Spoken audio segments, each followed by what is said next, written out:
अस्सलामु अलैकुम वरहमतुल्लाहि वबरकातुहू। इन्नल हम्दुलिल्लाह नहमदुहु व नस्तईनुहु व नस्तगफिरुहु व नऊज़ु बिल्लाहि मिन शुरूरि अनफुसिना व मिन सय्यिआति अमालिना। मन यहदिहिल्लाहु फला मुदिल्ल लहु व मन युद्लिल फला हादिय लहु।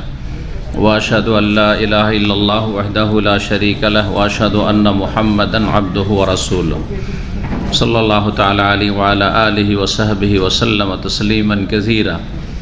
अम्मा बाद फ़क़द क़ालल मुअल्लिफ़ु रहिमहुल्लाहु तआला व अन आयशा रज़ियल्लाहु अन्हा अन्ना नबिय्य सल्लल्लाहु अलैहि वसल्लम अल्लमहा हाज़ा दुआ अल्लाहुम्मा इन्नी असअलुका मिनल खैरि कुल्लिहि आजिलिहि व आजिलिहि मा अलिमतु मिन्हु व मा लम अअलम व अऊज़ु बिका मिनश शर्रि कुल्लिहि आजिलिहि व आजिलिहि मा अलिमतु मिन्हु व मा लम अअलम। अल्लाहुम्मा इन्नी असअलुका मिन खैरि मा सअलका अब्दुका व नबियुका मुहम्मद सल्लल्लाहु अलैहि वसल्लम व अऊज़ु बिका मिन शर्रि मा आज़ा बिका बिही अब्दुका व नबियुका सल्लल्लाहु अलैहि वसल्लम। अल्लाहुम्मा इन्नी असअलुकल जन्नत व मा क़र्रबा इलैहा मिन क़ौलिन औ अमल व असअलुका अन तजअल कुल्ल क़ज़ाइन क़ज़ैतहु ली खैरन। अख़रजहु इब्नु माजाह व सहाहहु इब्नु हिब्बान वल हाकिम। सम्मानित दीनी भातृमण्डলী, আল্লাহ রাব্বুল আলামিনের প্রশংসা এবং প্রিয় নবী সাল্লাল্লাহু আলাইহি ওয়াসাল্লামের ওপর সালাত ও সালামের পর আজ 29শে রমজান 1443 হিজরি মোতাবেক 30শে এপ্রিল 2022। আজকে কিছুক্ষণ পরে সূর্য অস্তমিত হবে, তার সাথে সম্ভাবনা রয়েছে রমজান শেষ হয়ে যাওয়ার। তবে যদিও সম্ভাবনা খুব বেশি যে ইনশাআল্লাহ তাআলা আগামীকালকে 30 পুরা হবে, 29 হবে না হয়তো এই মাস, 30 হবে এই সম্ভাবনাই বেশি। আর তারপরে ইনশাআল্লাহ তাআলা আগামীকালকে 30 পুরা করে আর তারপরে সোমবারে ইনশাআল্লাহ ঈদুল ফিতর। তবে ব্যতিক্রম হতে পারে ক্যালেন্ডার অথবা যেটা সবার জানা আর সবাই মনে করেছে এটারই সম্ভব বেশি, তার ব্যতিক্রম হতে পারে। আল্লাহ রাব্বুল আলামিনের হাতেই সব কিছু। কারণ আমাদের সিয়াম এবং ঈদ আর দিনের যেসব বিধিবিধান এগুলি সম্পর্ক হচ্ছে চাঁদের মাসের সাথে। চাঁদের মাস মানে হচ্ছে ইসলামিক মাস, যা মুহররম থেকে শুরু হয় আর জিলহজে গিয়ে শেষ হয়। চাঁদ উঠলে মাস শুরু হয় আর চাঁদ শেষ হয়ে গেলেই শেষ, নতুন চাঁদ উঠলে আবার মাস শেষ, নতুন মাস শুরু। তো রমজানের 29 আগামীকালকে যদি সময় সুযোগ হয় তো ইনশাআল্লাহ তাআলা একটি আর আলোচনা হবে, না হলে আজকের আলোচনাই এখনকার মতো শেষ ইনশাআল্লাহ তাআলা। আমাদের ধারাবাহিক আলোচনা ইসলামিক সেন্টারে প্রায় দিনগুলিত রয়েছে, সময়ের শেষ দিকে ইনশাআল্লাহ আলোচনার শেষে আপনাদেরকে যারা নতুন ভাই তাদেরকে জানিয়ে দেওয়ার চেষ্টা করব ইনশাআল্লাহ। আল্লাহ যেন তৌফিক দান করেন আপনাদেরকে। তো আমাদের আলোচনা হচ্ছে বুলুগুল মারাম, ইমাম হাফেজ ইবনে হাজার রাহিমাহুল্লাহর হাদিসের কিতাব। এই কিতাব থেকে সর্বশেষ আলোচনা, কিতাবেরও শেষ আলোচনা, এবং এই কিতাবের শেষ পর্ব হচ্ছে দোয়া সম্পর্কে। এই দোয়ার পর্ব নম্বর 7, এর মাধ্যমে আজকে আমরা এই কিতাবটিও শেষ করব আর এই পর্বও শেষ করব। দুটো শুধু হাদিস রয়েছে, দুটো হাদিস রয়েছে। প্রথম হাদিস 1370 নম্বর হাদিস, তাতে একটি গুরুত্বপূর্ণ দোয়া এসেছে। গুরুত্বপূর্ণ দোয়া এসেছে যেটি 3 ভাগে বিভক্ত, বরং 3টি দোয়া বলা যেতে পারে। এটিকে 3টি বললেও ভুল হবে না, অথবা 4টি। আর এমনিতে একসাথে যেহেতু একটি হাদিস এসেছে এই জন্য একটি দোয়াও বলা যেতে পারে। খুব গুরুত্বপূর্ণ দোয়া, যা মা আয়েশা রাদিয়াল্লাহু তাআলা আনহাকে নবী করিম সাল্লাল্লাহু আলাইহি ওয়াসাল্লাম শিখিয়ে দিয়েছিলেন, এবং অত্যন্ত ব্যাপক অর্থপূর্ণ দোয়া। ব্যাপক অর্থপূর্ণ দোয়া বলতে এর আগে বারবার বলেছি যে কথা কম কিন্তু অর্থ অনেক বেশি, মানে অল্প কথাতে অনেক কিছু রব্বুল আলামিনের কাছে এই দোয়াগুলির মাধ্যমে চাইতে পারেন আপনি। হাদিস যেহেতু দুটো রয়েছে, আর গত যে দোয়ার আলোচনা পর্ব নম্বর 6 ছিল, তাতে একটি দোয়া ইলম সম্পর্কে আমরা আলোচনা করেছিলাম। দোয়াটি ইমাম নাসাই রাহিমাহুল্লাহ নিয়ে এসছেন তার সুনানে, এবং ইমাম হাকিম নিয়ে এসছেন মুস্তাদরাকে। তো মুস্তাদরাক লিল হাকিম এবং ইমাম নাসাইর সুনান বা মুজতাবা, যার কিতাবের নাম।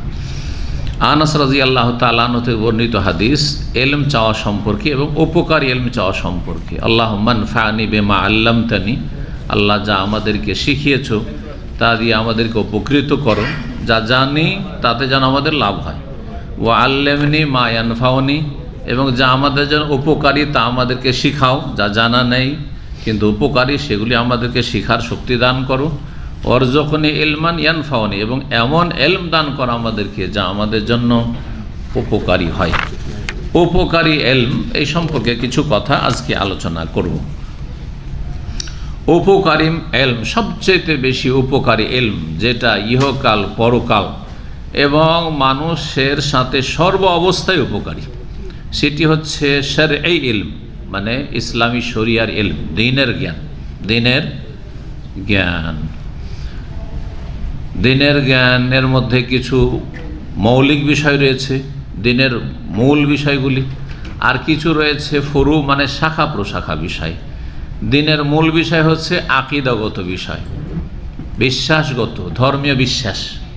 আপনি কি বিশ্বাস করবেন আল্লাহ সম্পর্কে, কি বিশ্বাস করবেন আল্লাহ রাসূল সাল্লাল্লাহু আলাইহি ওয়াসাল্লাম সম্পর্কে, কি বিশ্বাস করবেন আপনি পরকাল সম্পর্কে, কি বিশ্বাস করবেন আপনি আপনার জীবন সম্পর্কে, কি বিশ্বাস করেন যা আপনাকে কেউ সৃষ্টি করেছেন না এমনিতে সৃষ্টি হয়েছে। যদি সৃষ্টি করে থাকেন তো তিনি আপনার রব, হ্যাঁ, খালিক, স্রষ্টা। সৃষ্টিকর্তা যে সৃষ্টি করেছেন, কেন সৃষ্টি করেছেন? এমনি যে খাও দাও ধুমধাম কিছুদিন করো বড় হও আর তারপরে বুড়ো হয়ে চলে এসো নাকি, না মরে যাও বাস শেষ, মাটিতে মিশে গেল? কী জন্য সৃষ্টি করেছেন আল্লাহ? কী জন্য সৃষ্টি করেছেন? বিশেষ একটি উদ্দেশ্যে। সেই উদ্দেশ্যে যদি আপনি সফল হন তাহলে আপনার সৃষ্টি সফল, আর না হলে আপনার সৃষ্টি হচ্ছে বৃথা, বেকার। আপনি আপনার সৃষ্টির উদ্দেশ্যই আপনি বুঝলেন না বা পালন করলেন না যদি রবের ইবাদত বন্দেগী না করেন। ওমা খালাকতুল জিন্না ওয়াল ইনসা ইল্লা লিয়াবুদুন, আমি মানুষ এবং জিনকে সৃষ্টি করেছি আমার ইবাদতের জন্য। তো আল্লাহ সম্পর্কে, আল্লাহর দ্বীন সম্পর্কে এবং আল্লাহ রাসূল সাল্লাল্লাহু আলাইহি ওয়াসাল্লাম সম্পর্কে আরও যেসব আকীদার বিশ্বাসের বিষয় রয়েছে, এমনকি আল্লাহর নেক বান্দাদের সম্পর্কে, আল্লাহর নেক বান্দা যাদেরকে অন্য ভাষায় ওলিয়া আউলিয়া বলছেন, ওলিয়া আউলিয়া সম্পর্কে একটা ধর্মীয় বিশ্বাস আছে না নেই? ধর্মীয় বিশ্বাস দুই রকম, একটা হচ্ছে ভ্রান্ত বিশ্বাস, শিরকি কুফরি বেদাতি বিশ্বাস, একটা হচ্ছে সঠিক বিশ্বাস। আল্লাহর নেক বান্দারা জান্নাতি, এটা ঠিক বিশ্বাস না ভুল?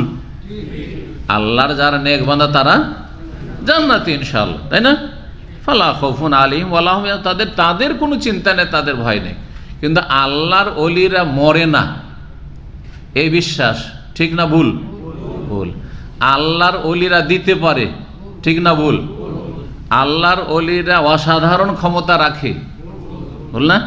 শিরকি আকীদা। জি, আল্লাহর ওলিদের দরবারে গেলে, ওদের মাজারে গেলে খালি হাতে ফিরে আসে না, শিরকি আকীদা, কুফরি আকীদা, ইসলাম শেষ হয়ে যাবে। তাহলে এই সমস্ত কিন্তু আকীদা আমাদের মুসলিম সমাজে আছে। তো যে কোনো বিষয় সম্পর্কে, তার মধ্যে একটি হলো আল্লাহর নেক বান্দাদের সম্পর্কে। আপনার চেয়ে তো অনেক নেক মনে করছেন, দুনিয়া অনেক ভালো মানুষ ছিল, ইমাম আবু হানিফা, ইমাম শাফি, মালিক, আহমদ, ইমাম বুখারী, তার চাইতে বেশি সাহাবীরা, আবু বকর, ওমর, ওসমান, হ্যাঁ, তাদের সম্পর্কে একটা আকীদা আছে যেটা বিশ্বাস রাখা ফরজ, যে তারা ভালো মানুষ, তারা সবচাইতে ভালো মানুষ, তারা নেক মানুষ, তারা জান্নাতে ইনশাআল্লাহ, ঠিক না? কিন্তু যদি বলেন যে আবু বকর, ওমর, ওসমান মরেননি, হ্যাঁ, তারা যে দিতে পারেন, তাদের কবরের কাছে গেলে তারা জানতে পারেন এবং তারা বিপদ আপদে সাড়া দিতে পারেন, যদি ছেলে মেয়ে না হয় আর তাদেরকে দরখাস্ত করে তো আল্লাহর কাছ থেকে নিয়ে দিতে পারেন, তো কি এগুলো? ভ্রান্ত আকীদা, গুমরাহি, পথভ্রষ্টতা, রাস্তা জান্নাতের রাস্তা হারিয়ে দেয়, জাহান্নামের রাস্তা, এগুলো জাহান্নামের রাস্তা সোজা। তো সবচাইতে উত্তম ইলম হচ্ছে ইসলামের মৌলিক বিষয়গুলি, মানে আকীদা, বিশ্বাসগত বিষয়গুলি। আর বিশ্বাসগত বিষয়ের মধ্যে সবচেয়ে গুরুত্বপূর্ণ আল্লাহ সম্পর্কে সঠিক বিশ্বাস, তাওহীদ, আল্লাহর একত্ব। আল্লাহ আছেন যথেষ্ট না? আর হিন্দুরা বলে আল্লাহ আছেন, কিন্তু আল্লাহর সাথে 33 কোটি দেবতাও আছে। আর আমাদের আল্লাহ আছেন আর কেউ নেই, তার সাথে কেউ নেই, দরগা নেই, দুর্গা নেই, কেউ নেই, কোনো শক্তি নেই, আল্লাহর শরীক। তাহলে শুধু আস্তিক হইলে হবে না, বোঝা গেছে? আল্লাহ আছেন, আল্লাহ এক ও একক আছেন। তিনি ওয়াহদাহু লা শারীকা লাহু, তার কোনো শরিক নেই, তার কাজেও কোনো শরিক নেই, তার ইবাদতেও কোনো শরিক নেই, তার নাম গুণে বৈশিষ্ট্যে কেউ শরিক নেই। সুতরাং আল্লাহ আলেমুল গায়েব, আর কেউ আলেমুল গায়েব না। আল্লাহ অদৃশ্যের খবর রাখেন, নবী আলেমুল গায়েব অদৃশ্যের খবর রাখেন না। বোঝা গেছে না?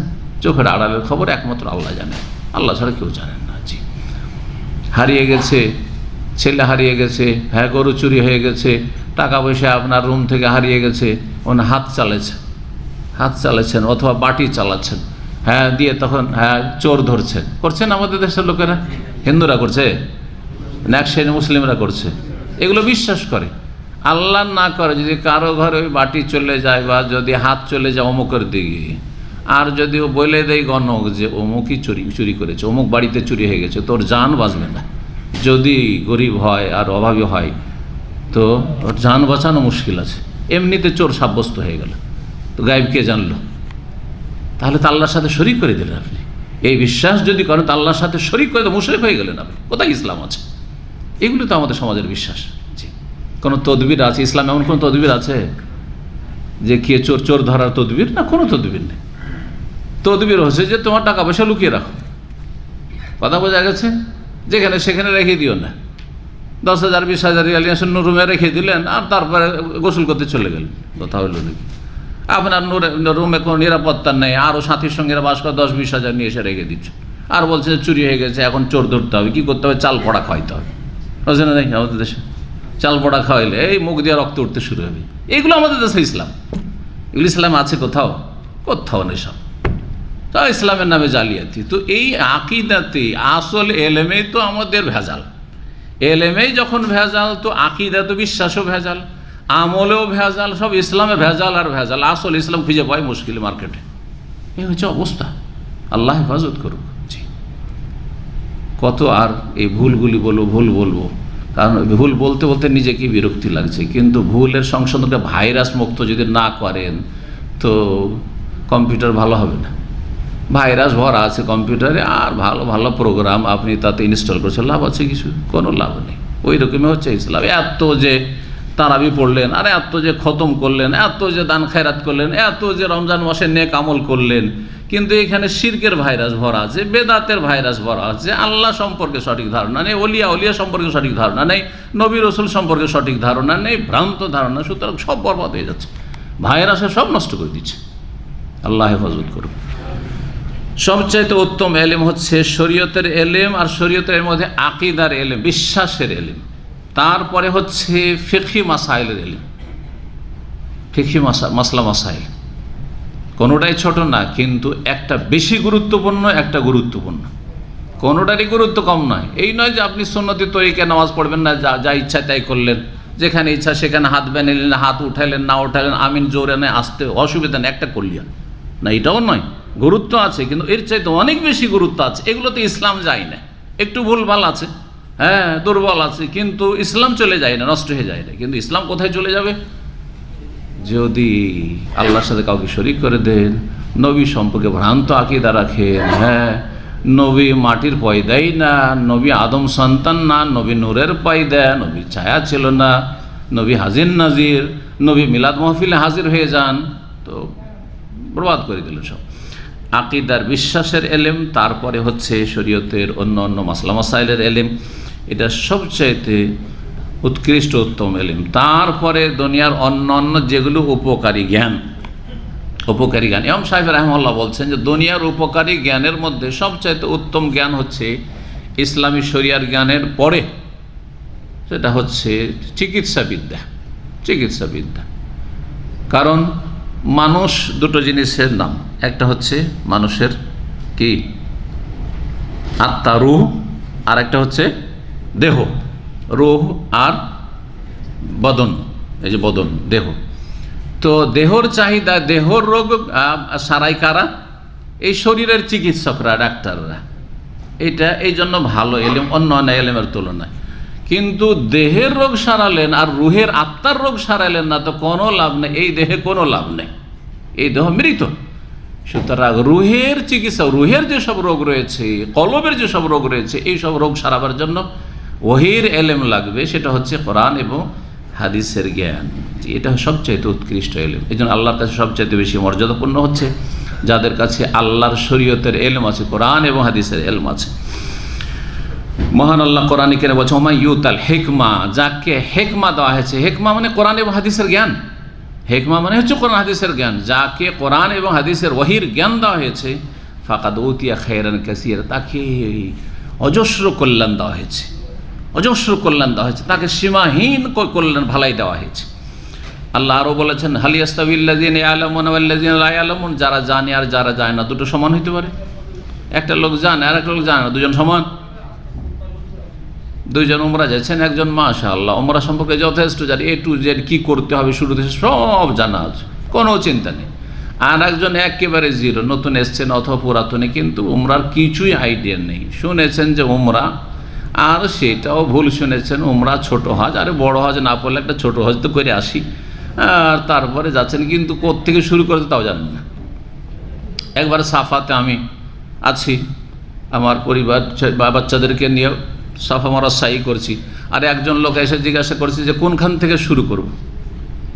তো যেই লোকটা জানে না যে সাফা থেকে শুরু করতে হয় না মারওয়া থেকে শুরু করতে হয়, তার উমরার কোয়ালিটি কেমন হবে বলেন তো দেখি? হ্যাঁ, আর একটা লোক সবই জানে যে কোনটা সাফা কোনটা মারওয়া, ওইটাও জানে, আর কোনখান থেকে শুরু করতে হয় ওটাও জানে। জি, আর কয়বার গেলে এক চক্কর হয় ওইটাও জানে। অনেকে মনে করে সাফা থেকে মারওয়া, মারওয়া থেকে সাফা দিলাম তাহলে এক চক্কর হলো, দিল 14 চক্কর। কত লোক এরকম করে আসছে, ঠিক না? তো যে জানে আর যে জানে না সমান, কখনো সমান নয়। আল্লাহ বলছেন জি, যেমন রাত দিন সমান নয়, আলো অন্ধকার সমান নয়, হ্যাঁ চোখওয়ালা অন্ধ সমান নয়, আল্লাহ এইভাবে কোরআনে বয়ান করেছে। ঠিক তেমনি আলেম আর জাহেল সমান না, একজন জ্ঞানী আর একজন জ্ঞানী নয়, দুজনে সমান নয়। আল্লাহ আরও বলেছেন সূরা মুজাদিলা, ইয়ারফাইল্লাহুল্লাযীনা আমানু মিনকুমাল্লাযীনা ইয়ারফাইল্লাহুল্লাযীনা আমানু মিনকুমাল্লাযীনা উতুল ইলমা দারাজাত, আল্লাহ ওদের মর্যাদাকে সুউচ্চ করেন, ওপরে উঠান। আল্লাযীনা আমানু, যারা ঈমানদার সত্যিকার মুমিন মুসলিম, ওয়াল্লাযীনা উতুল ইলমা, আর যাদেরকে বিশেষভাবে ঈমান ইসলামের সাথে মুসলিম মুমিন ঈমানদার তার সাথে তাদেরকে এলেম দেওয়া হয়েছে, জ্ঞান দেওয়া হয়েছে, কোরআন এবং হাদিস ওহির জ্ঞান দেওয়া হয়েছে, এলেম হাসিল করেছে, মেহনত পরিশ্রম করেছে, তাদেরকে আল্লাহ উন্নীত করেন, ওপরে উঠান দুনিয়া আখিরাতে, দারাজাত বহু গুণে। দারাজাত এক দরজা বলা হয়নি, বহু মর্যাদা তাদের উন্নীত করে আল্লাহ রাব্বুল আলামিন। দুনিয়াতে অনেক সময় বোঝা যায় না, কারণ দুনিয়াতে মাপকাঠি আলাদা আলাদা। কেউ মনে করে যে পয়সা হইলেই বেশি সুখী, আর পয়সা হইলেই বেশি ওপরে উঠে গেছে, আর বড় যদি রাষ্ট্রীয় ক্ষমতায় আসতে পারে তাহলেই তো ওপরে উঠে গেছে। আর এলেমের মাধ্যমে মাদ্রাসা পড়া মানুষ এলেমের মাধ্যমে উপরে উঠেছে, এটাকে এমন কোনো মূল্যায়ন করে না, কারণ অতটুকু জ্ঞান নেই, ওই জ্ঞান চক্ষু নেই। তো আখেরাতে তো সুস্পষ্ট হবে, আখেরাতে সেটা সুস্পষ্ট হবে, বিশেষ করে আখেরাতে। জি, আর আখেরাত বললেই তো আখেরাত, কখন যে মরণ চলে আসে বিশ্বাস নেই। একটু শরীরটা খারাপ করছে, তখন বুঝতে পারছে যে আমি এখনই মরে যেতে পারি, কোনো বিশ্বাস নেই। তো পয়সা করবো কি, এই দুনিয়া করবো কি, সব তো ছেড়ে যেতে হবে। আখেরাতের জন্য যদি কিছু করে যেতে পারেন, তার জন্য প্রস্তুতি নিতে পারেন, তাহলে আপনি একজন চালাক মানুষ, যে হ্যাঁ সেখানে স্থায়ী থাকতে হবে। জি, অনেকে আসে প্রবাসে, আর এখানে এসে ঘর বাড়ি খুব সাজায়, পরিবার নিয়ে এসছে প্রবাসে, কোনো ঠিক নেই, পরিবার নিয়ে এসছে, হতে পারে যে সকালে ডিউটি গেছে আর তারপরে কয়েক ঘন্টা ডিউটি করে ফিরে আসছে, আর তখন এক্সিট লেগে ফিরে আসছে, হতে পারে না? মালিকের সাথে একটু গোলমাল হলে সাথে সাথে এক্সিট লাগিয়ে দিল, হতে পারে না? হতে পারে। তারপরেও যদি কোনো পাগল এমন হয় যে এইখানকার ঘর বাড়ি একবারে লাখ লাখ রিয়াল দিয়ে সাজাচ্ছে, তোর মতো বোকা লোক কেউ আছে? চিন্তা করেন তাহলে, এতেও তো সময় লাগতে পারে, এক্সিট লেগে এখান থেকে সফর হইতেও তো সময় লাগতে পারে, কয়েকদিন সময় লাগতে পারে, কিন্তু মরণও তো এক মুহূর্ত এক সেকেন্ড সময় লাগবে না। আমার যে কথাটা জবান দিয়ে বেরিয়েছে, এরপর আর একটা কথা বেরো, একটা শব্দ বেরোবে কিনা আমার জানা নেই। চিন্তা করেন তাহলে, তাহলে এই দুনিয়ার জন্য এত কিসের প্রস্তুতি, আখিরাতের জন্য প্রস্তুতি নেই। চালাক মানুষ, জ্ঞানী মানুষ পরকালের জন্য প্রস্তুতি নেবে, যেখানে খালিদিনা ফিহা আবাদা, চিরকাল থাকতে হবে। আল্লাহ যেন আমাদেরকে জ্ঞানের পরিচয় দেওয়ার তৌফিক দান করেন, আখিরাতের জন্য মেহনত করার তৌফিক দান করেন। রাসূলুল্লাহ সাল্লাল্লাহু আলাইহি ওয়াসাল্লাম বলেছেন, মান ইউরিদিল্লাহু বিহি খায়রান ইউফাক্কিহু ফিদ্দীন, যার সাথে আল্লাহ মঙ্গলের ইচ্ছা করেন, ভালাইয়ের ইচ্ছা করেন, তাকে দ্বীনের জ্ঞান দিয়ে থাকেন। কাউকে যদি আল্লাহ দ্বীন শিখার শক্তি দিয়ে থাকেন, সেটা মাদ্রাসা জরুরি না যে মাদ্রাসার বয়স শেষ হয়ে গেছে তার মানে শেষ, মাদ্রাসার বয়স শেষ হয়ে গেছে। সৌদি আরবে আলহামদুলিল্লাহ যেই শহরে যাবেন ইসলামিক সেন্টার আছে, এখানে নিয়মিত ক্লাস আছে, এখানে নিয়মিত আলোচনা, বিষয়ভিত্তিক আলোচনা। এমনি নয় যে অল্প আমাদের দেশের মতো আলোচনা, আলতু ফালতু আলোচনা, কোনখান থেকে শুরু করলো কোনখানে শেষ করলো সে বক্তাও জানে না আর শ্রোতাও যায় না। ঘুরে ফিরে 4-5টা তাদের মাজা ঘষা বক্তব্য আছে, ওয়াজ আছে, এদিক থেকে ওই দিক, এই দেশের এই প্রান্ত থেকে ওই প্রান্ত, ওইগুলোই বলে বেড়ায়। না না না, এখানে প্রতিদিন নতুন কিছু হচ্ছে, প্রতিদিন নতুন কিছু শেষ হচ্ছে। একটা কিতাব শেষ হচ্ছে, একটি আলোচনা শেষ হচ্ছে, আর একটি শুরু হচ্ছে। রিপিট আলোচনা খুব কমই পাবেন সৌদি আরবে, আর বিশেষ করে আমার তো খুব কমই পাবেন। জি হ্যাঁ, তো তারপরে যদি এখানে এত সুযোগ থাকা সত্ত্বেও যদি দিন না শেখেন, তাহলে আল্লাহ আপনার জন্য ভালো চাননি। আপনি নিজের জন্য ভালো চাননি, সুতরাং আল্লাহ আপনার জন্য ভালো চাননি। আর আপনি নিজের জন্য ভালো চাইবেন, তখন ইলম হাসিল করবেন দিন সম্পর্কে, আল্লাহ আপনার মঙ্গল চেয়েছেন। ইমাম আহমদ রাহিমাহুল্লাহ বলছেন যে তালাবুল ইলমি আফজালুল আমাল, এলেম হাসিল করা, ইসলাম সম্পর্কে জ্ঞান অর্জন করা সবচাইতে উত্তম আমল, সবচেয়ে উত্তম আমল। একজন লোক যদি সারা রাত তাহাজ্জুদ পড়ে, সারা রাত তাহাজ্জুদ, আর আরেকজন সারা রাত যদি কোরআন এবং হাদিস পড়তে থাকে, কোরআনে তাফসীর পড়ছে, হাদিসের অনুবাদ পড়ছে, কেউ কোনো মাসলা মাসাইল পড়ছে, সে বেশি দেখবে যে ইলম চর্চা করেছে। কারণ যেই ব্যক্তি সারা রাত তাহাজ্জুদ পড়লো তার সবটা শুধু সে পেল, আর কেউ কিন্তু পেল না, পেল। কিন্তু যেই ব্যক্তি 2-4 ঘন্টা এলেম চর্চা করলো, পড়লো, সেই জ্ঞানটা যে হাসিল করলো, এখানে কিছু মেমোরিতে নিল, এটা নিজেও এটা ভোগ করতে পারবে, আর অন্যদেরকেও সেটা বিতরণ করতে পারবে। কত লোক তার মাধ্যমে শিখবে, কত ফায়দা হইল। জি, কিন্তু একটি শর্ত, লেমান সাহাত নিয়াতহু, যার নিয়তটা সৎ, সৎ নিয়তে এলেম শিখতে হবে। এলেম শিখতে হবে কিসের জন্য? সৎ নিয়তে, আল্লাহ সন্তুষ্টির জন্য শিখছি, মানুষের উপকার করার জন্য শিখছি, মানুষকে কিছু শিখাবো, রাস্তা দেখাবো, সেই জন্য শিখছি। কিন্তু পেটের জন্য, দুনিয়ার স্বার্থে, অথবা আমি খ্যাতি লাভ করার জন্য, আর মানুষকে আমি কাউকে ছোট করার উদ্দেশ্য, আর নিজেকে বড় করার উদ্দেশ্য না, এগুলো যেন না থাকে। দুনিয়ার কোনো স্বার্থ গরজ, পয়সার হোক, ক্ষমতার হোক, নেতৃত্বের হোক, আর কিছু হোক, খ্যাতির হোক, এগুলো যেন না থাকে। আল্লাহ নিয়তটাকে সৎ করা সবাইকে তৌফিক দান করে। ইমাম আবু হানিফা রাহিমাহুল্লাহ, ইমাম মালিক রাহিমাহুল্লাহ, তারা কি বলছেন শুনেন। বলছেন আফজালু মা তাতাওয়া বিহিল আল ইলম তাআল্লুমুহু ওয়া তা'লিমুহু, সবচাইতে উত্তম নফল হচ্ছে এলেম শিখা এবং শিখানো। আপনি ধরেন কোরআন শিখছেন, এই যে অনেক ভাইরা এসে আসর পর থেকে কোরআন শিখছেন, এটা সবচাইতে উত্তম নফল। ফরজ যদি নাও হয়, কোরআন শিখা তো ফরজ, সর্বনিম্ন ইসলাম সম্পর্কে জ্ঞান অর্জন করা ফরজ। কিন্তু যাদের ধরেন ফরজ আদায় হয়ে গেছে, ফরজ আদায় হয়ে গেছে, ফরজ কতটা? যতটা দিয়ে আল্লাহর সুন্দরভাবে ইবাদত করতে পারবেন। যেমন নামাজের মাসলা আসলো, নামাজ শুরু থেকে শেষ পর্যন্ত কেমন করে পড়তে হয় সব জানা আছে, দুয়া সূরা সব জানা আছে, তরিকা নিয়ম সব জানা আছে, তার নামাজের ফরজ আদায় হয়ে গেছে। রোজা সিয়াম কেমন করে পালন করতে হয়, রোজা রাখতে হয়, সব মাসলা জানা আছে, ফরজ আদায় হয়ে গেছে। জাকাত দেওয়ার সময় জাকাতের মাসলা জানা আছে, হজ করার আগে হজের মাসলা জানা আছে, ফরজ আদায় হয়ে গেছে, ঠিক না? হালাল হারাম জানা আছে, ব্যবসা হালাল, সুদ হারাম, ঘুষ হারাম, চাকরি করে মেহনত করে বেতন নাও হালাল, ঠিক কিনা? তো হালাল হারাম জানা আছে, ফরজ আদায় হয়ে গেছে। অতিরিক্ত এলেম, ধরেন আমরা যে এলেমগুলি হাসিল করছি, বা আপনাদের মধ্যে অনেকে আছেন যে মোটামুটি ইসলাম সম্পর্কে যথেষ্ট সহি জ্ঞান আছে, সহি আকীদারও জ্ঞান আছে, মাসলা মাসাইলও জ্ঞান আছে, আর তারপর অতিরিক্ত এলেম হাসিল করছেন, যদি করেন এটা সবচাইতে উত্তম নফল শিখা, আর যে শিখে নিয়েছে শেখানো, অন্যকে শেখানো, এটা সবচাইতে উত্তম। তার মানে আমি যদি আপনাদেরকে এখানে বাদ দিয়ে এতেকাফে গিয়ে যদি মক্কায় বসে থাকে, তার চাইতে বেশি নাকি এখানে আছে, তার চাইতে বেশি নাকি এখানে আছে। কারণ এতেকাফে যদি আমি বসে থাকতাম মক্কা মদিনায় গিয়ে, তা আমার দ্বারা আপনাদের 1 পয়সার লাভ হইতো না। কোনো লাভ হইতো? কোনো একটা অক্ষর শিখতে পারতেন? কেউ শিখতে পারতেন না। কিন্তু আমি যে এতেকাফ বাদ দিয়ে আপনাদের কাছে বসে আছি, একটা উদাহরণ দিয়ে বলছি, এটা আপনার উপর ফিট করতে হবে যে কোনো ব্যক্তির ক্ষেত্রে। আমার পার্সোনাল নিজের ব্যক্তিগত জিকির আজকার, এতেকাফ, নফল এবাদত, যেগুলো আমার ব্যক্তি জীবনের সীমিত এবাদত, সেগুলো বাদ দিয়ে কাউকে যদি শিখা, এটা সবচাইতে উত্তম নফল কাজ। কে বলেছেন? ইমাম আবু হানিফা রাহিমাহুল্লাহ বলেছে।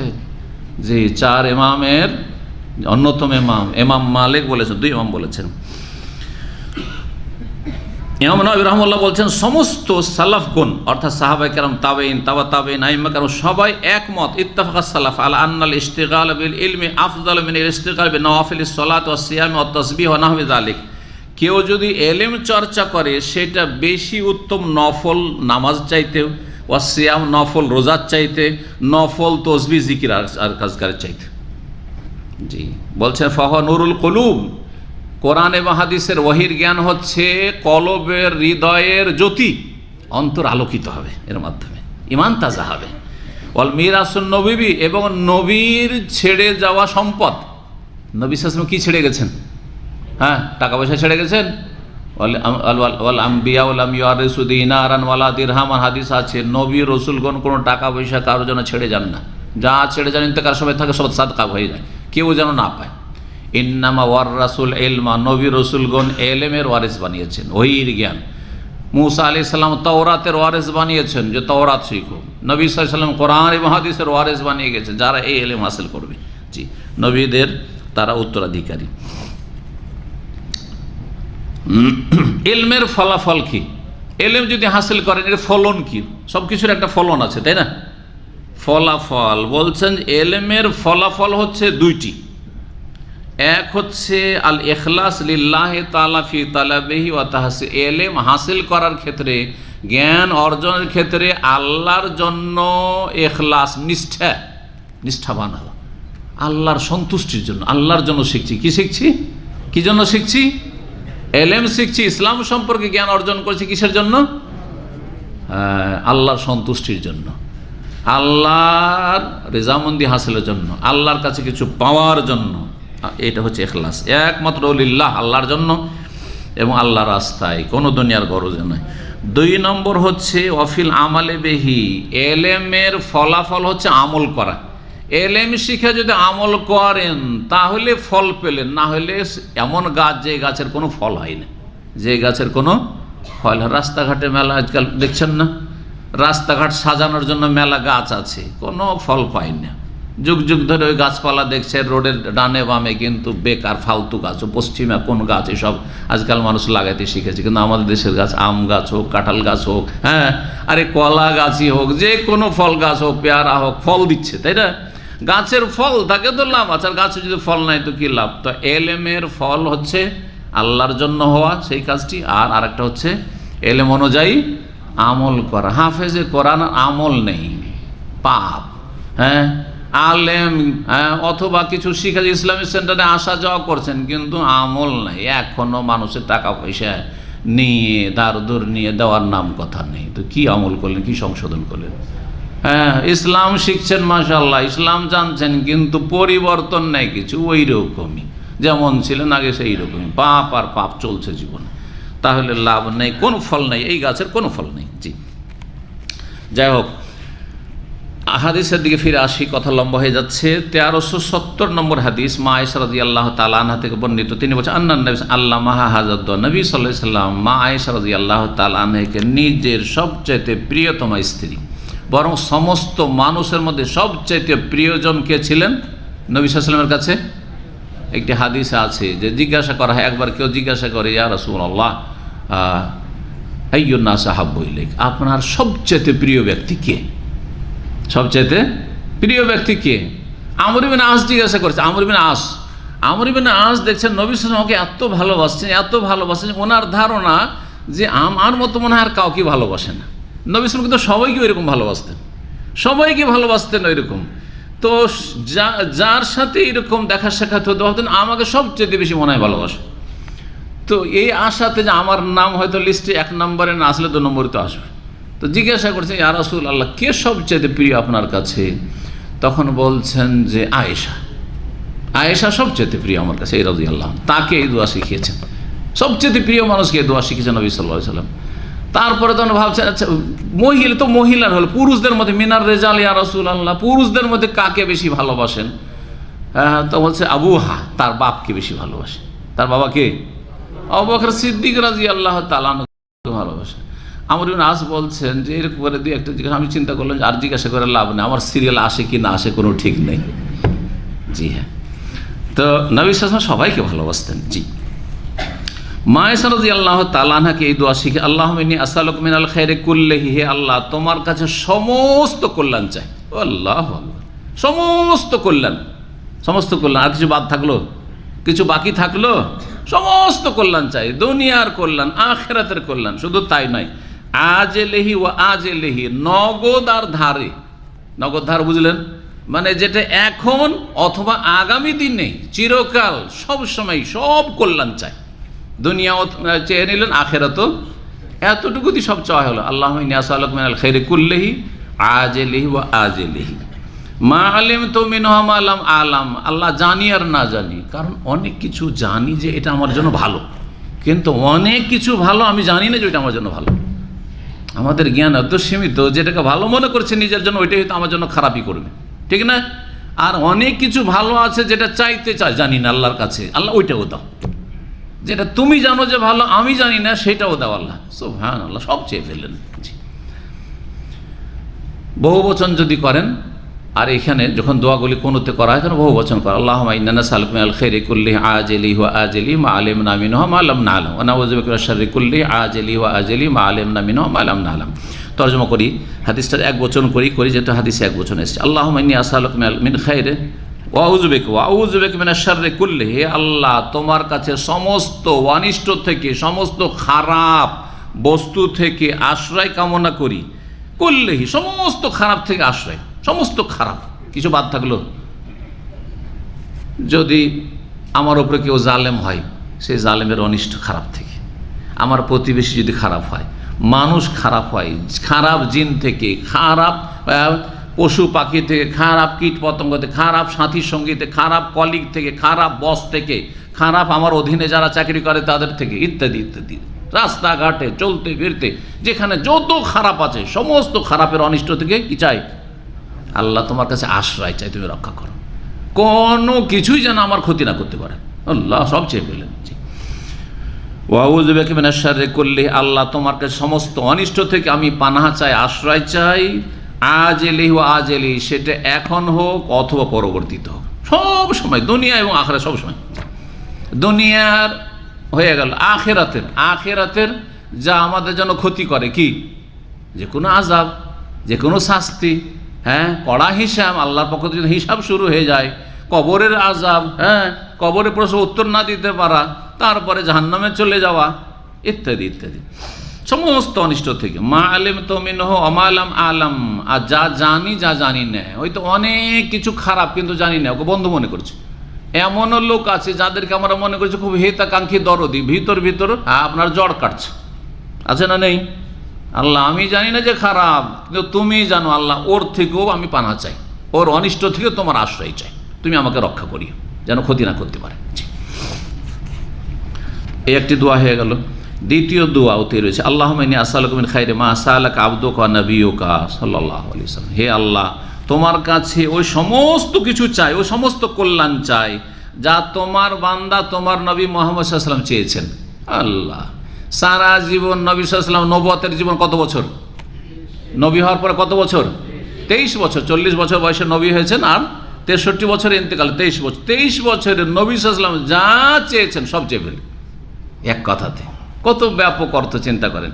আল্লাহুম্মা ইন্নী আসআলুকা মিন খাইরি মা সা'আলাকা আবদুকা ওয়া নাবিয়্যুকা সাল্লাল্লাহু আলাইহি ওয়াসাল্লাম। হে আল্লাহ, তোমার কাছে সে সমস্ত কল্যাণ মঙ্গল চায় যা তোমার বান্দা, তোমার নবী মুহাম্মদ সাল্লাল্লাহু আলাইহি ওয়াসাল্লাম চেয়েছেন।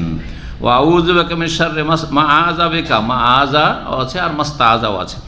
মিন শাররি মা আযা বিকা বিহি আবদুকা ওয়া নাবিয়্যুকা সাল্লাল্লাহু আলাইহি ওয়াসাল্লাম। হে আল্লাহ, তোমার কাছে আশ্রয় গ্রহণ করছি, আশ্রয় চাইছি ওই সমস্ত মন্দ থেকে, সমস্ত অনিষ্ট থেকে, যা থেকে আশ্রয় কামনা করেছেন, আশ্রয় চেয়েছেন তোমার নবী, তোমার বান্দা মুহাম্মদ সাল্লাল্লাহু আলাইহি ওয়াসাল্লাম। তাহলে নবী সাল্লাল্লাহু আলাইহি ওয়াসাল্লাম যত খারাপ জানতেন, যে কোনটা খারাপ আমার জন্য দুনিয়া আখিরাতের, সমস্ত খারাপ থেকে, আবু জাহল থেকেও আশ্রয় চেয়েছেন, আবু লাহাব থেকেও আশ্রয় চেয়েছেন। জাননি, দুশ্মনেরা যত দুশ্মন আছে, সমস্ত দুশ্মন থেকে, মানুষ দুশ্মন হোক, জিন দুশ্মন হোক, সমস্ত দুশ্মন শত্রু থেকে, তার অনিষ্ট থেকে পানা চেয়েছেন, সব চেয়ে ফেললেন আপনি এই এক কথাতে। এই ছিল আরেকটি দোয়া।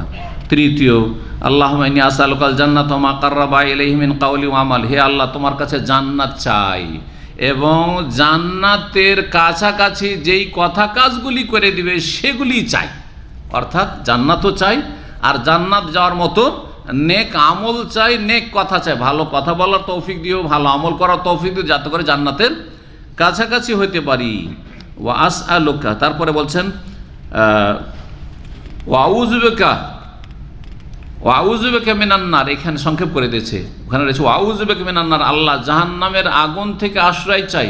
ওয়া মা কাররাবা ইলাইহা মিন কাউলিন ওয়া আমাল, আর জাহান্নামের কাছাকাছি যেই পাপগুলি করে দিব ওগুলো থেকেও আশ্রয় চাই। অর্থাৎ জাহান্নামের কাজ আমার দ্বারা যেন না হয়, আমি এমন কাজ যেন না করি, এমন কথা না বলি যাতে আমাকে জাহান্নামের কাছাকাছি চলে যেতে হয় বা জাহান্নামে যেতে হয়। ওয়া আসআলুকা আন তাজআলা কুল্লা কাযাইন কাযাইতাহু লি খায়রান, হে আল্লাহ তোমার কাছে চাই যে কোনো তুমি চূড়ান্ত ফয়সালা করবে আমার তকদিরে সেটা যেন আমার জন্য মঙ্গলময় হয়, কল্যাণজনক হয়, ভালো হয়। আমার তকদিরটা ভালো করি, সহজ ভাষা আমার তকদিরটা আল্লাহ কি করিও, ভালো করিও। যা আমার ভাগ্যে জুটাবে আল্লাহ তুমি ভালোটা জুটে, মন্দ যেন আমার ভাগ্যে না আসে। ওয়া আসআলুকা আন তাজআলা কুল্লা কাযাইন কাযাইতাহু লি খায়র, হাদিসটি ইমাম ইবনে মাজাহ বর্ণনা করেছেন সুনানে, ইমাম ইবনে হিব্বান এবং ইমাম হাকিম হাদিসটিকে সহি বলেছেন। গুরুত্বপূর্ণ হাদিস এবং গুরুত্বপূর্ণ দোয়া, যাদের মুখস্থ আছে বেশি বেশি পড়বেন, অল্প কথায় সব কিছু চাইতে পারবে। সেজদাতে 1 মিনিটও যদি থাকেন, 1 মিনিটও লাগবে না এই দোয়াটি পড়তে, তাই না? তসবিহ পড়ে নিয়ে এই দোয়াটি আপনি পড়তে পারেন সেজদাতে। লম্বা যারা এখানে যেসব মসজিদগুলোতে লম্বা কেয়াম হচ্ছে, যে শেষ রাতের, বিশেষ করে রাত 12টার পরে যেগুলো হচ্ছে, সেখানে অনেক সময় 2 মিনিট 3 মিনিট করে সেজদাতে সুযোগ পাচ্ছেন, আর সেজদাতে দোয়া কবুল হয়। এই দোয়াগুলি করার চেষ্টা করবেন অল্প কথাতে, অনেক কিছু আল্লাহ রাব্বুল আলামিনের কাছে চেয়ে নিতে পারবেন। আল্লাহ যেন তৌফিক দান করেন, আল্লাহ যেন কবুল করেন। 1371 নম্বর হাদিস, এবং এটি হচ্ছে সর্বশেষ হাদিস এই কিতাবের। বলছেন ইমাম হাফেজ ইবনে হাজার রাহিমাহুল্লাহ, ওয়া আখরাজা শাইখান আন আবি হুরায়রা রাদিয়াল্লাহু আনহু قال রাসূলুল্লাহ সাল্লাল্লাহু আলাইহি ওয়াসাল্লাম কালিমাতানে হাবিবাতানে ইলার রহমান খফিফাতানে আলাল লিসান সাকিলাতানে ফিল মিজান সুবহানাল্লাহি ওয়া বিহামদিহি সুবহানাল্লাহিল আযীম। বলছেন যে 2 শেখে বর্ণনা করেছেন, তাহলে বোঝা গেল যে হাফেজ ইবনে হাজার রাহিমাহুল্লাহর ইন্তেকাল 852, 852 হিজরিতে। সেই যুগেও বড় আলেমদেরকে বা আলেমদেরকে, ছোটই হোক আলেমদেরকে কি বলা হইতো, শাইখ বলা হইতো। কিন্তু এই ছোটোখাটো একটু বওয়াজ করতে পারে আর সবকে শাইখ বলা, এটা একটু বাড়াবাড়ি। সবকে শাইখ বলে দেওয়া ঢালাওভাবে, শাইখ মানে ভালো এলেম আছে ওদেরকে শাইখ বলেন। মৌলভী সাহেব, মৌলানা সাহেব আর হুজুর এগুলো দেশীয় ভাষা, কিছু আপত্তিকর আছে, কিছু বলা যেতে পারে, সেগুলো সময় নেই, সেজন্য ওগুলো না বলে আলেমদেরকে কি বলা উচিত, শেখ বলা উচিত। আর এই আরও এক শ্রেণীর মূর্খরা রয়েছে, মোতাওয়া বলে, ওটাও বলবেন না।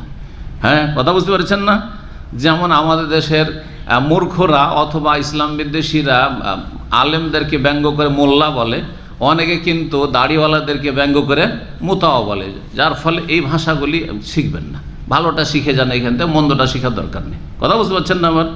তো যে কোনো জায়গায় যাবেন, এটা আমার ফর্মুলা। আমি আমার ছেলে মেয়েদেরকে নসিহত করি যে কোনো জাতির ভালো আছে ওই ভালোগুলো নিয়ে নাও, আর যে কোনো জাতির খারাপ আছে সবটা অন্ধভাবে নিলে হবে না, অন্ধভাবে নিলে বরবাদ। যে কোনো জাতির ভালোগুলো নিয়ে নেব বেছে বেছে, আর মন্দগুলো ওখানে ছেড়ে দেবো, যে থাক তোদের কাছে থাক, আমরা নিয়ে যাবো না এগুলো। কথা বুঝতে পারছেন না? আমার নিজের জাতি বাঙালিদের মধ্যে অনেক ভালো গুণ আছে, ভালোগুলো নেবো আর মন্দগুলো ছেড়ে দেবো। জি, আল্লাহ যেন তৌফিক দান করেন। তো 2 শেখে, অর্থাৎ শেখেন মানে ইমাম বুখারী, ইমাম মুসলিম, ইমাম বুখারী, ইমাম মুসলিম 2 জনে বর্ণনা করেছেন এই হাদিসটি। জি, আগে কেন নিয়ে আসলেন? এর আগে যতগুলি হাদিস নিয়ে এসেছেন সবগুলিতে আগে হাদিসটা বয়ান করেছেন, তারপরে শেষখানে বলেছেন যে হাদিসটা অমুক অমুক ইমাম বর্ণনা করেছেন। কিন্তু শেষ হাদিসটাতে এমনটা করলেন না। কেন করলেন না? ইমাম হাফেজ ইবনে হাজার রাহিমাহুল্লাহ খুব বড় ইমাম এবং মুহাদ্দিস ছিলেন, হাফেজ, হাদিসের হাফেজ ছিলেন, লক্ষ লক্ষ হাদিস তার মুখস্থ ছিল। তিনি চেয়েছেন যে শেষখানে যাতে আল্লাহর জিকির দিয়ে আমি কিতাবটা শেষ করতে পারি। শেষখানে যদি বলি মুত্তাফাকুন আলাইহি, বুখারী মুসলিম আছে, রাওয়াহুল বুখারী ও মুসলিম, তাহলে বুখারী মুসলিমের নাম নিলাম না, আগেই ওদের নাম উল্লেখ করে দিই যে ইমাম বুখারী মুসলিম হাদিসটা নিয়ে এসছেন, আর শেষখানে আল্লাহর জিকিরমূলক যে দোয়াটি রয়েছে, তসবিহ রয়েছে, সেটি দিয়ে আমার এই কিতাব শেষ করব। আর এর মাধ্যমে আমার কিতাবে আল্লাহ যেন বরকত দান করেন এবং এটিকে আমার নাজাতের ওসিলা যেন করেন, এই আশা রাখবো। তাই তিনি এইভাবে নিয়ে এসেছেন যে 2 শেখ ইমাম বুখারী মুসলিম বর্ণনা করছেন আবু হুরায়রা রাদিয়াল্লাহু তাআলা আনহু থেকে। তিনি বলেন কালা রাসূলুল্লাহ, রাসূলুল্লাহ বলেছেন কালিমাতানে, 2 শব্দ রয়েছে। কালেমা মানে কিন্তু শব্দ। কালেমা মানে কি? শব্দ। কালেমা মানে কথা। কথা, একটা কথাও কথা হয় শব্দ। কালেমা শব্দ, কিন্তু কালেমা বলে বা একটা কথা বলে কিন্তু অনেক কথা আমরা বলি। হ্যাঁ, এটা হচ্ছে ভাষার অলংকার। কোন একজনের সাথে কথা বলতে, ভাই আপনার সাথে একটা কথা আছে, এই একটা কথা 5 মিনিট ধরে আপনার একটা কথাই শেষ হয় না, কত কথা বলা হয়ে গেছে, তাই না? কিন্তু কি বলছেন? আপনার সাথে একটি কথা আছে। তো একটা বাক্যকে, কালাম যেটা বাক্য বা জুমলা, সেন্টেন্স, বাক্যকে এখানে কালিমা বলা হয়েছে। কালিমা তানে দুটো শব্দ রয়েছে বা দুটো কথা রয়েছে, মানে দুটো বাক্য রয়েছে। দুটো কি রয়েছে? বাক্য রয়েছে, খুবই গুরুত্বপূর্ণ। হাবিবাতান ইলার রহমান, পরম করুণাময় যিনি রহমান আল্লাহ, তার কাছে অত্যন্ত প্রিয়। তার কাছে কি? এই দুটো বাক্য খুবই ভালোবাসার, খুবই প্রিয়। আল্লাহ খুব ভালোবাসেন এই দুটো বাক্য। খাফিফাতান আলাল লিসান, আর জবানে বলতে, উচ্চারণ করতে খুবই হালকা। পড়তে এমন কোনো কষ্ট না, মুখস্থ করতে কষ্ট না, বলতে কষ্ট না, খুব সহজ। সাকিলাতান ফিল মিজান, কিন্তু আল্লাহর যে দাঁড়িপাল্লা রয়েছে, যে দাঁড়িপাল্লা কায়েম করবেন নেকি গুনাহ মাপার জন্য হাসরের মাঠে বিচার দিবসে, তাতে অত্যন্ত ভারী এই দুটো বাক্য। এই দুটো বাক্য অত্যন্ত কি? সাকিল মানে হচ্ছে ভারী। সাকিলের দ্বিবচন হচ্ছে সাকিলাতান, দুটো হচ্ছে অত্যন্ত ভারী মিজানে, দাঁড়িপাল্লাই। সেই দুটো বাক্য কি? সুবহানাল্লাহি ওয়া বিহামদিহি একটি, আর সুবহানাল্লাহিল আযীম আর একটি। সুবহানাল্লাহি একটি বাক্য হয়ে গেল, অবিহামদিহি আর একটি, কিন্তু এই দুটো মিলে একটা বলা হয়েছে। সুবহানাল্লাহিল আযীম আর একটি। বুঝা গেছে? শব্দের দিক থেকে যদি বলেন তো শব্দ কয়টি হচ্ছে? সুবহানাল্লাহ, অবিহামদিহি আর সুবহানাল্লাহ আযীম। এখানে 3টি আর 3টি 6টি শব্দ রয়েছে।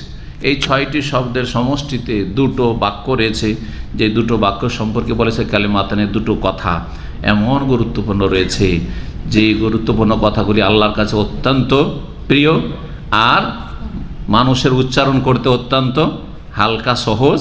আর আল্লাহর দাঁড়ি পাল্লায় যখন দেওয়া হবে, নেকির পাল্লায় যখন দেওয়া হবে, তখন এটা কি হয়ে যাবে? অত্যন্ত ভারী হয়ে যাবে। গুনার পাল্লা হালকা হয়ে যাবে, আর নেকির পাল্লা, এই কালিমা, এই জিকিরগুলি যারা করেছে, সুন্নতি জিকির, তাদের অত্যন্ত ভারী হয়ে যাবে। সেই দুটো বাক্য কি? সুবহানাল্লাহি ওয়া বিহামদিহি আর সুবহানাল্লাহিল আযীম। কেউ অর্থ করতে পারে এই দুটো বাক্যের? যে করবেন হাত তুলবেন। সুবহানাল্লাহি ওয়া বিহামদিহি, এটার মানে কি? হ্যাঁ, আল্লাহর বান্দা কেউ নেই? সুবহানাল্লাহি ওয়া বিহামদিহি,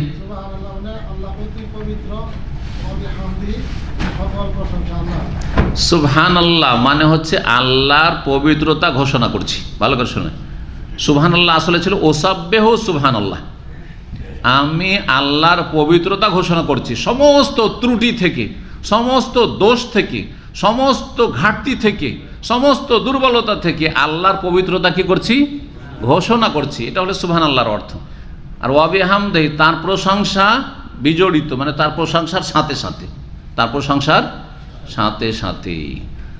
যারা এর অর্থ করেছেন, ব্যাখ্যা বিশ্লেষণ করেছেন, তারা একটা সূক্ষ্ম কথা বলেছেন যে একজনকে যদি ভালো মানুষ হতে হয় তো তাকে নেগেটিভও লাগবে, পজিটিভও লাগবে। লাগবে না? লাগবে না? এর আগে একদিন বলেছি। কিন্তু একজন মানুষকে যদি ভালো মানুষ হতে হয় তাহলে কি লাগবে?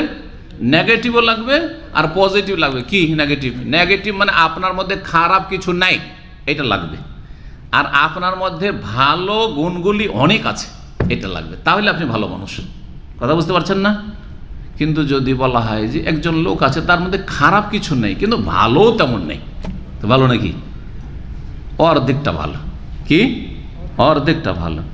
আরেকজন লোকের অনেক ভালো আছে কিন্তু খারাপগুলো থেকে মুক্ত না, অনেক ভালো কাজ করে কিন্তু তার মধ্যে অনেক খারাপিও আছে। ভালো 50-50 ভালো। কতটা ভালো? অর্ধেকটা ভালো। এই একবারে বিদ্যুতের তারের মতো, নেগেটিভ পজিটিভ। একজন মানুষকে ভালো মানুষ হইতে হলে কি হইতে হবে? নেগেটিভ পজিটিভ দুটোই লাগবে। এমন সব কিছুতেই, শুধু ভালো মানুষ হওয়ার যে চরিত্রের ক্ষেত্রে, ইসলামের ক্ষেত্রে লা ইলাহা ইল্লাল্লাহ নেগেটিভ, লা ইলাহা ইল্লাল্লাহ পজিটিভ। যদি কেউ বলে আমি আল্লাহর ইবাদত করি আর আমি খাজা বাবাকে সেজদা করি, গেল শেষ। যে হিন্দুদের দেবদেবীর পূজার লাইনে দাঁড়িয়ে গেল, কোনো পার্থক্য নেই। এটাও শিরক, ওটাও শিরক। কথা বুঝতে পারছেন না? পারছেন না? আল্লাহর ইবাদত করি, নামাজও পড়ি, আবার মাজারেও যাই, সব শেষ। এর মধ্যে কি নাই? পজিটিভটা আছে, নামাজ পড়ে, রোজা রাখে, হজ করে, যাকাত দেয়, সব কিছু করে, পজিটিভ আছে, নেগেটিভ নেই, মানে শিরিক থেকে মুক্ত বিটা নেই। আরেক লোক আছে বলছে যে আমি নামাজ রোজা করি না, তবে আমি মাজার ফাজার বিশ্বাস করি না। সহি আকীদা হয়ে গেল নাকি? কি আছে এর মধ্যে? ভালো না ভালো না? লোকটা ভালো না ভালো না? ভালো। কতটা ভালো? অর্ধেকটা ভালো। এতে নাজাত পাবেন না। শিরিক করেন না, মাজার পূজা করেন না, দুর্গা পূজাও করেন না, মন্দিরও যায় না, আর মাজারও যায় না, কিন্তু মসজিদও যায় না। লাভ কি হলো? জান্নাত যেতে পারবে? এর নেগেটিভ আছে কিন্তু পজিটিভ নেই। লা ইলাহা তো আছে কিন্তু ইল্লাল্লাহ নেই। কথা বোঝা গেছে? আর কারো ইল্লাল্লাহ আছে আর লা ইলাহা নেই। এবার বুঝতে পেরেছেন? হ্যাঁ, তাহলে কে জান্নাতে যাবে? কে হেদায়েত প্রাপ্ত? যার মধ্যে নেগেটিভ পজিটিভ দুটো আছে। আমি আল্লাহ ছাড়া কারো সামনে ঝুঁকি না, কারো সামনে ঝুঁকি না, একমাত্র ঝুঁকি কার সামনে? আল্লাহর সামনে।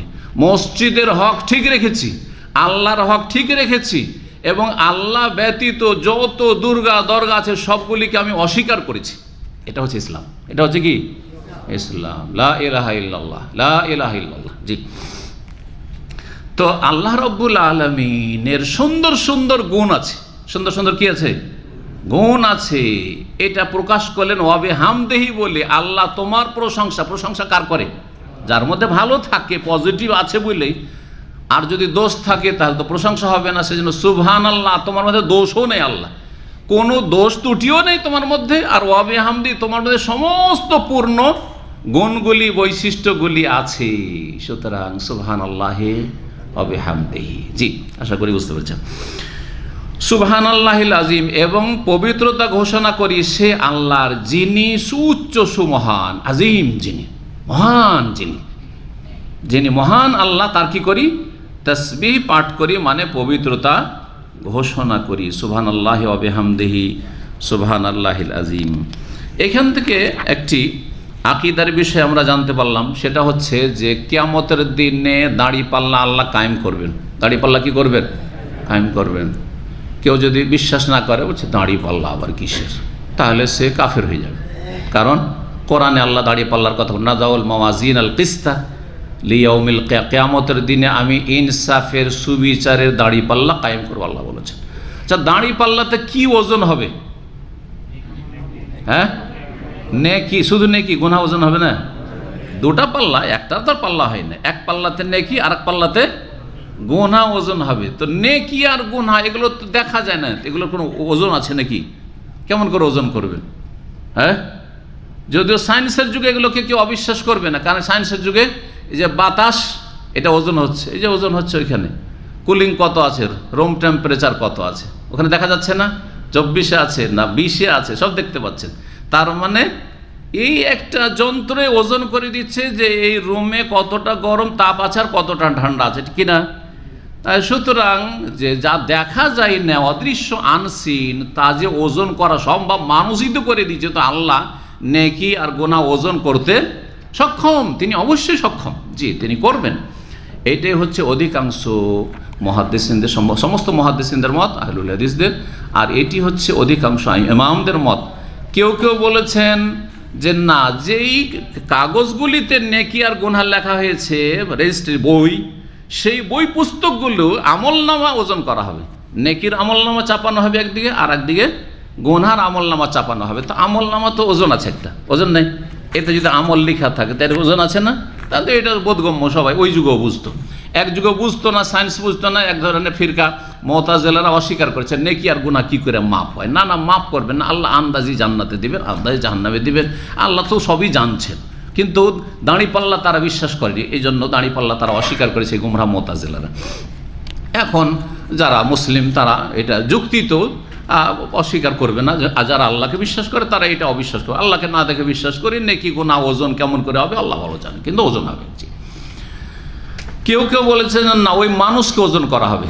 3টি উক্তি রয়েছে। আকীদা ওয়াসিতিয়ান আমার 40টি ধারাবাহিক আলোচনা আছে, ওতে একটা আলোচনা বিস্তারিত করেছি।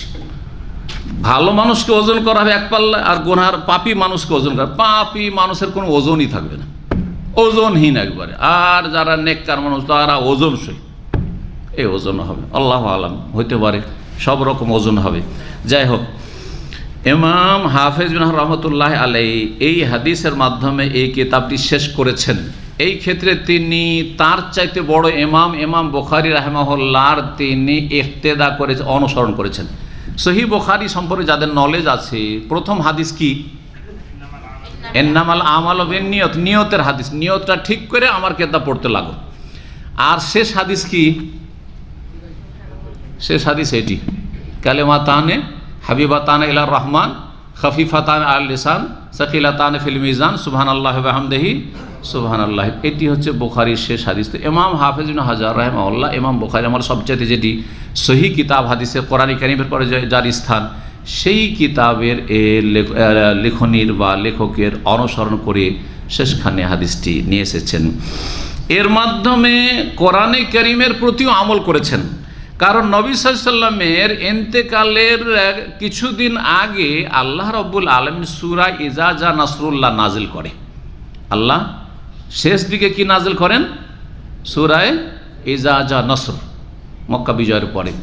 আর যখন নবী সাল্লাল্লাহু আলাইহি ওয়াসাল্লাম ইন্তেকালের সময় কাছে চলে এসেছে, আর বেশি দিন সময় নেই, ইশারা ইঙ্গিতে আল্লাহ জানিয়ে দিলেন, ইজা জা নাসরুল্লাহি ওয়াল ফাতহ ওয়া রাআইতান নাস ইয়াদখুলুনা ফি দীনিল্লাহি আফওয়াজা ফাসাব্বিহ বিহামদি রাব্বিকা ওয়াস্তাগফিরহু। এই যে ফাসাব্বিহ বিহামদি রাব্বিকা ওয়াস্তাগফিরহু, এর উপরে আমল করে নবী সাল্লাল্লাহু আলাইহি ওয়াসাল্লাম শেষ জামানায় রুকু সেজদাতে সুবহানা রাব্বিয়াল আযীম সুবহানা রাব্বিয়াল আলা শুধু পড়তেন না, এটা ছাড়াও মাঝে মধ্যে এইটা পড়তেন, আবার এইটা ছাড়াও অন্য একটি দোয়া পড়তেন, গুরুত্বপূর্ণ দোয়া, যেটা বুখারীতে রয়েছে, মুসলিমে রয়েছে। কে জানে? সুবহানাকা আল্লাহুম্মা রাব্বানা, হ্যাঁ হ্যাঁ, ওয়া বিহামদিকা আল্লাহুম্মা গফিরলি, সুবহানাকা তসবিহ হয়ে গেল, আল্লাহুম্মা রাব্বানা ওয়া বিহামদিকা, হামদ প্রশংসা হয়ে গেল, আল্লাহুম্মা গফিরলি, আল্লাহ আমাকে ক্ষমা করে দাও, আল্লাহুম্মা গফিরলি। তাহলে আল্লাহ কোরআনে কি বলছেন? সূরা ইজা জা নাসরে ফাসাব্বিহ, তসবিহ করো, বিহামদি রাব্বিকা, রবের হামদ প্রশংসার সাথে সাথে, তো হামদ হয়ে গেল, আর ওয়াস্তাগফিরু, আল্লাহর কাছে ক্ষমা প্রার্থনা করো। তো এই যে আল্লাহ তিনটি কথা বলেছেন, তিনটির আমল করে নবী সাল্লাল্লাহু আলাইহি ওয়াসাল্লাম এই দোয়াটি রুকু সিজদাতে পড়তেন। তো কোরআনে কারীমের প্রতিও আমল করা হয়েছে যে কেতাব যখন আমার শেষ হচ্ছে, এইভাবে এক সময় আসবে যে আমার আয়ু শেষ হয়ে যাবে, দুনিয়া শেষ হয়ে যাবে, সুতরাং আমি আমার কেতাব শুরু করব কি দিয়ে? সুবহানাল্লাহি ওয়া বিহামদিহি সুবহানাল্লাহিল আযীম দিয়ে, যা দিয়ে নবী সাল্লাল্লাহু আলাইহি ওয়াসাল্লামকে জীবনের সমাপ্তি ঘটাতে বলেছেন। বেশি বেশি শেষ জামানায় যখন ইন্তেকালের পূর্ব মুহূর্ত চলছে, তখন তুমি আল্লাহর তসবিহ করো, আল্লাহর প্রশংসা করো, কারণ তোমার কাজ দায়িত্ব শেষ হয়ে গেছে। দাওয়াত তাবলীগ ইসলাম প্রচারের কাজ করা শেষ হয়ে গেছে, মক্কা বিজয় হয়ে গেছে, আরব দেশ থেকে কাফের উৎখাত হয়ে গেছে, নির্মূল হয়ে গেছে। এখন তোমার দুনিয়ার ডিউটি শেষ, আখিরাতে এখন পাড়ি দিতে হবে, হে নবী প্রস্তুতি নাও। তো এই যে আল্লাহ সূরা ইজা নাসর এই কথা বলেছেন, তো তার উপরে আমল করে ফাসাব্বিহ বিহামদি রাব্বিকা ওয়াস্তাগফিরহু ইন্নাহু কানা তাওয়াবা। নবী সাল্লাল্লাহু আলাইহি ওয়াসাল্লাম বেশি বেশি তসবিহ করতেন, আল্লাহর প্রশংসা করতেন শেষ যুগে। আর আমাদেরও সেরকম করা, যত বয়স বাড়ছে তত বেশি আল্লাহর বেশি বেশি প্রশংসা করবেন, গুণগান করবেন, তওবা ইস্তেগফার করবেন, এবং কবরমুখী হবেন। আখেরাত, কবরমুখী এমনি হচ্ছেন, হইতে চান আর না চান, আখেরাতমুখী হবেন, জান্নাতমুখী হবেন, মসজিদমুখী হবেন, আর পাপ থেকে ফিরবেন। আল্লাহ যেন আমাদেরকে সকলকে তওবা করে ফিরে আসার তৌফিক দান করেন। ইমাম হাফেজ বিন রাহিমাহুল্লাহ তার আর একটি প্রসিদ্ধ কিতাব রয়েছে, বুখারীর ভাষ্য 12 খণ্ডে রয়েছে, ফতুল বারী।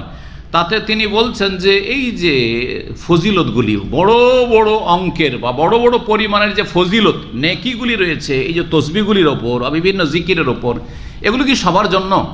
একটা লোক ধরেন বেনামাজি, বুঝতে পারছেন কিনা, অথবা রোজা রাখেন রমজান মাসে, আর এই হাদিসটা শুনলো আর ভাবলো যে আমি তো গোটা রমজান রোজা রাখিনি, সুবহানাল্লাহি ওয়া বিহামদিহি সুবহানাল্লাহি আলাইহি সুবহানাল্লাহি ওয়া বিহামদিহি সুবহানাল্লাহি ওয়া বিহামদিহি সুবহানাল্লাহি আলাইহি, জান্নাত পেয়ে যাবে নাকি? হ্যাঁ, ফরজ নাই আর নফল দিয়ে শুধু জান্নাত যাবে, এত সহজ না, এত সহজ নাই। এটা কার জন্য? তার ভাষাতে এটা কার জন্য? বিশেষভাবে যারা ফরজগুলি ঠিক রেখেছে, অজেব ঠিক রেখেছে, কাবিরা গুনাহ থেকে বাঁচার চেষ্টা করছে, তারপরে যারা ব্যালেন্স বাড়াইতে। আমি এর উদাহরণ দেখি যে আমরা যখন ছোটোকালে পড়তাম, স্কুলে কিছু পড়েছি, মাদ্রাসায় পড়েছি, তো স্কুলে বিশেষ করে কিছু অ্যাডিশনাল সাবজেক্ট থাকতো, বুঝেন তো? এটা অনেকে বুঝেন কি বুঝেন না, অ্যাডিশনাল মানে অতিরিক্ত। হ্যাঁ, 33-30-এর উপরে পেলে মার্কটা অ্যাড হবে, আর না হলে অ্যাড হবে না। আর তারপরে এটা যদি আপনি সাবজেক্টটা নাও নেন, আপনি আসল সাবজেক্টে পাস, ধরেন বাংলায় অনার্স করছেন, আপনি ইংলিশে অনার্স করছেন, ওতে সাবজেক্টে পাস করলেই হইল, আর সাইডে দুই একটা আর সাবজেক্ট আছে নাম্বার বাড়াইবার জন্য, পেলেন আর না হইলে নাই হইল, ঠিক কিনা? ঠিক ওই রকমই আসল আপনার সাবজেক্ট ঠিক থাকতে হবে। 5 ওয়াক্ত সালাত, তার আগে শিরক মুক্ত জীবন, তৌহিদ ঠিক থাকতে হবে, আর তারপরে রমজান মাসের সিয়াম, রোজা আর জাকাত ঠিক থাকতে হবে, হজ ঠিক থাকতে হবে, আর যেগুলো ফরজ হজের জীবনে আছে ঠিক থাকতে হবে। কাবিরা গোনা থেকে বেঁচে থাকতে হবে, শিরিক করবেন না, খুন করবেন না, জেনা করবেন না, মদ খাবেন না, আপনি সুদ খাবেন না, ঘুষ খাবেন না, কারো বেমানি আত্মসাৎ করবেন না, কাবিরা গোনা থেকে বেঁচে আছে। তারপরে নফল, এগুলো হচ্ছে অ্যাডিশনাল সাবজেক্ট। এই জিকির আজকার হচ্ছে কি অ্যাডিশনাল সাবজেক্ট, যত বেশি করতে পারবেন তত বেশি মার্কস অ্যাড হবে, বাড়বে। তাই বলছেন হাজিল ফাজাইল ওয়ারিদাত ফি ফাজলি জিকরে, এই যে ফজিলতগুলি রয়েছে জিকিরের ফজিলত সম্পর্কে, হিয়ালি আহলি শারাফিদ্দিন ওয়াল কামাল ওয়াত তাহারাত মিনাল হারাম ওয়াল মাসিল এজাম, এগুলো রয়েছে ওই সব ভালো মানুষদের জন্য যারা দিনের ক্ষেত্রে পূর্ণতা লাভ করেছে, হারাম থেকে বেঁচে আছে, বড় বড় গুনাহ থেকে বেঁচে আছে। এটা কখনো মনে করবে না ফালা আন্না মান আদমানা যিকরা ওয়া আসাররা আলা মা শা মিন শাহওয়াতিহি ওয়ান্তাহাকা দিন আল্লাহ হরমাতে আইয়াল তাহকাবিল মুতাহারিন আল মুকাদ্দাসিন। এটা কখনো ভাববে না যে কিছু লোকের আছে যারা, বা অধিকাংশ লোকই আছে যারা বড় বড় কাবিরা গুনাহ করতে আছে, পাপে ডুবে আছে, ফরজ ওয়াজিব আদায় করে না, আর কিছু মন্ত্রের মতো জিকির আজকার পড়ছে শুধু জবানে, সুবহানাল্লাহ সুবহানাল্লাহ আস্তাগফিরুল্লাহ আস্তাগফিরুল্লাহ করছে, আর তা দিয়ে একেবারে বড় অঙ্কের নেকি পেয়ে যাবে, জান্নাত চলে যাবে। এত সহজ নয়। আর তার দাড়ি পাল্লা একবারে ভারী হয়ে যাবে না, ভারী করার জন্য ফরজটা ঠিক লাগবে। ভারী করার দাঁড়ি পাল্লা ভারী করতে হলে কি লাগবে? ফরজগুলি ঠিক লাগবে, আর কাবিরা গুনাহ থেকে বাঁচতে হবে। বুঝছেন? মুজাররদ কওলিল কায়েল, শুধু বলবেন মুখে আল্লাহ মাগফিরলি, এটা কি হচ্ছে? এটা হচ্ছে একটা দোয়া।